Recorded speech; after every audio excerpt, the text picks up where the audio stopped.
ತುಮಕೂರು ಭೂಮಿ ಮಂಜೂರಿ ಅರ್ಜಿ ಹಾಕಿಸುವ ದಂಧೆ ₹1,000 ಅರ್ಜಿ ಮಾರಾಟ. ರೈತರಿಗೆ ಜಮೀನು ಮಂಜೂರು ಮಾಡಿಕೊಡುವಂತೆ ಮುಖ್ಯಮಂತ್ರಿಗಳಿಗೆ ಅರ್ಜಿ ಸಲ್ಲಿಸುವ ಅರ್ಜಿ ನಮೂನೆ ಭರ್ತಿ ಮಾಡಿಕೊಂಡು ತಾಲೂಕು ಕಚೇರಿಗೆ ಅರ್ಜಿ ಸಲ್ಲಿಸುವ ಮಧ್ಯವರ್ತಿಯ ದಂಧೆ ತುಮಕೂರು ಜಿಲ್ಲೆಯ ಗುಬ್ಬಿ ತಾಲೂಕಿನಲ್ಲಿ ಬೆಳಕಿಗೆ ಬಂದಿದೆ. ಸರ್ಕಾರ ಭೂ ಸುಧಾರಣಾ ಕಾನೂನು ಮರುಸ್ಥಾಪಿಸಲು ಹೆಚ್ಚುವರಿ ಭೂಮಿ ವಶಕ್ಕೆ ಪಡೆದು ಅರ್ಹರಿಗೆ ಮಂಜೂರಿ ಮಾಡುವ ಆದೇಶ ತಿಳಿದ ಬಳಿಕ ತಾಲೂಕಿನ ಗಡಿಭಾಗದಲ್ಲಿ ಗೋಮಾಳ ಜಮೀನು ಸರ್ಕಾರ ಮಂಜೂರು ಮಾಡುತ್ತದೆ ಎಂಬ ವದಂತಿ ಹಬ್ಬಿಸಿ ಮುಗ್ದಹಳ್ಳಿ ಜನರಿಂದ ಮುಖ್ಯಮಂತ್ರಿಗಳಿಗೆ ಅರ್ಜಿ ಸಲ್ಲಿಸಲಾಗುತ್ತಿದೆ, ಭೂಮಿ ಸಿಗುತ್ತದೆ ಎಂಬ ಗಾಢವಾದ ನಂಬಿಕೆ ಸಿಲುಕಿದ ರೈತರಿಗೆ ಅರ್ಜಿ ನಮೂನೆಯನ್ನು ₹1,000 ಮಾರಾಟ ಮಾಡಲಾಗುತ್ತಿದೆ. ಯಾವುದೇ ದಾಖಲೆ ಇಲ್ಲದೆ ಮನಬಂದಂತೆ ಬೇರೆ ಬೇರೆ ಜಿಲ್ಲೆ ತಾಲೂಕಿನ ರೈತರು ಸಹ ಅರ್ಜಿ ನೀಡುತ್ತಿದ್ದಾರೆ ಎಂಬ ಚರ್ಚೆ ತಾಲೂಕು ಕಚೇರಿ ಆವರಣದಲ್ಲಿ ಕಂಡುಬಂತು.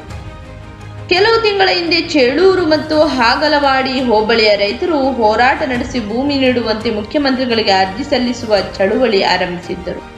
ಈ ಸಮಯದ ಅರ್ಜಿ ನಮೂನೆಯನ್ನು ಬಂಡವಾಳ ಮಾಡಿಕೊಂಡ ಕೆಲವು ದಂಧೆಕೋರರು ಹಣ ಬೀಕಲು ಅರ್ಜಿಯನ್ನು ₹1,000 ಮಾರಾಟ ಮಾಡಿ ಅರ್ಜಿ ತುಂಬಿಸಿಕೊಂಡು ತಾಲೂಕು ಕಚೇರಿಗೆ ನೀಡಲು ಬಂದಿರುವುದು ಕಂಡ ತಹಸೀಲ್ದಾರ್ ಬಿ. ಆರತಿ ಅವರು ಮುದ್ರಿತ ಅರ್ಜಿ ನಮೂನೆ ಕಂಡು ಒಬ್ಬರೇ ನೂರಾರು ಅರ್ಜಿ ಹೇಗೆ ಸಲ್ಲಿಸುತ್ತೀರಾ ಎಂದು ಅರ್ಜಿ ಹಿಡಿದು ಬಂದಾತನನ್ನು ಪ್ರಶ್ನಿಸಿದರು. ಈಗಾಗಲೇ 4,000 ಅರ್ಜಿ ಬಂದಿದ್ದು, ಬಗಲ್ ಹುಕುಂ ಸಮಿತಿಗೆ ಬಂದ ಸಾವಿರಾರು ಅರ್ಜಿಗಳನ್ನು ವಜಾಗೊಳಿಸಲಾಗಿದೆ. ಅರ್ಹ ರೈತರು ಅನುಭವದಲ್ಲಿರುವ ರೈತರ ಅರ್ಜಿಗಳೇ ರದ್ದು ಆಗಿದೆ. ಇದೆಲ್ಲ ತಿಳಿದು ಸಹ ಸಾವಿರಾರು ಅರ್ಜಿಯನ್ನು ತಂದು ತಾಲೂಕು ಕಚೇರಿಗೆ ಸಲ್ಲಿಸುವ ಮಧ್ಯವರ್ತಿಗಳ ಉದ್ದೇಶ ತಿಳಿಯಬೇಕಿದೆ. ಯಾವುದೇ ದಾಖಲೆ ಇಲ್ಲದೆ ಅರ್ಜಿ ನಮೂನೆ ನೇರ ಮುಖ್ಯಮಂತ್ರಿಗಳಿಗೆ ಸಲ್ಲಿಸಿದ್ದು ಹೇಗೆ ವಿಲೇವಾರಿ ಮಾಡಲು ಸಾಧ್ಯ ಎಂಬ ಗೊಂದಲ ಕಚೇರಿಯ ಸಿಬ್ಬಂದಿಯಲ್ಲಿ ಕಾಣುತ್ತಿದೆ. ಅರ್ಜಿಯ ಜೊತೆ ಆಧಾರ್ ಕಾರ್ಡ್, ಪಡಿತರ ಚೀಟಿ, ಬಗರ್ ಸಮಿತಿಗೆ ಸಲ್ಲಿಸಿದ ಅರ್ಜಿ ನಮೂನೆಗಳು ಹೀಗೆ ಇರುವ ದಾಖಲೆ ಒದಗಿಸಬೇಕಿದೆ.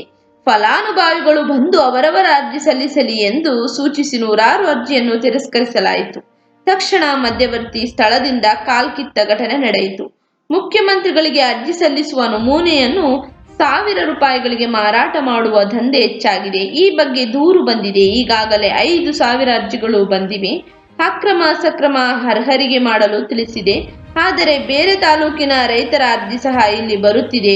ಇದು ವ್ಯವಸ್ಥಿತವಾಗಿ ಹಣ ಮಾಡಲಾಗುತ್ತಿದೆ. ಮುಗ್ಧ ರೈತರಿಗೆ ಅನ್ಯಾಯ ಮಾಡಲಾಗುತ್ತಿದೆ, ದಿಕ್ಕು ತಪ್ಪಿಸುವ ಕೆಲಸ ಮಾಡಲಾಗುತ್ತಿದೆ ಎಂದು ಪೊಲೀಸ್ ದೂರು ನೀಡಲಿದ್ದೇವೆ.